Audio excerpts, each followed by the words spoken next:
దేవునికి మహిమ కలుగును గాక. నేటి దినపు వాగ్దానపు వచనాన్ని జ్ఞాపకం చేసుకుందాం పిల్లరా. ఆమోస్ గ్రంథం 9వ అధ్యాయం 15వ వాక్యం. నేను వారి దేశమందు వారిని నాటుదును. ప్రియదేవుని బిడ్డలారా, గమనించండి.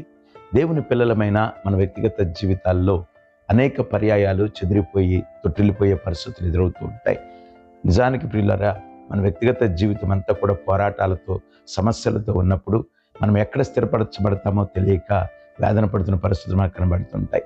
అలాగే ఇజ్రాయేల్ ప్రజల యొక్క జీవితంలో కూడా శాంతి సమాధానాలతో ఉన్నారనుకున్నారు, కానీ అక్కడ ఏమాత్రం కూడా నెమ్మది లేనటువంటి పరిస్థితులు ఉన్నప్పుడు, వారి మీదకు పోరాటాలు సమస్యలు ఎదురవుతూ ఉన్నప్పుడు ప్రవక్త ద్వారా దేవుడు వారితో మాట్లాడుతూ చెప్పిన మాట ఏంటంటే, మీరు ఏ విషయంలో దిగులు పడొద్దు, భయపడొద్దు, నేను మిమ్మల్ని స్థిరపరుస్తానని వాగ్దానం చేశారు.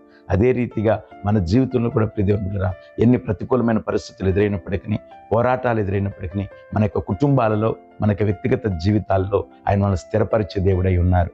పరిస్థితులు ప్రతికూలంగా ఉండి మనం తరుముతూ ఉండొచ్చు, శోధనలు సమస్యలు మనల్ని వెంటాడుతూ ఉండొచ్చు. అయినను దేవుని మాట ఎన్నడూ నిరర్థకం కాదు పిల్లరా. ఆయన మాట ఇచ్చాడు అంటే ఆయన ఖచ్చితంగా మనల్ని స్థిరపరిచే దేవుడై ఉన్నాడు. నీకు ఆధారం లేనటువంటి పరిస్థితుల మధ్య నువ్వు ఉన్నావా, స్థిరపరచుటకు మన దేవుడు సిద్ధంగా ఉన్నాడు. కనుక నేటి దినాన్న ఆయన మీద ఆధారపడుతూ ఆయన నామములో భద్రపరచబడదాం. దేవుని కృప మనకు తోడై ఉండును గాక. ఆమేన్.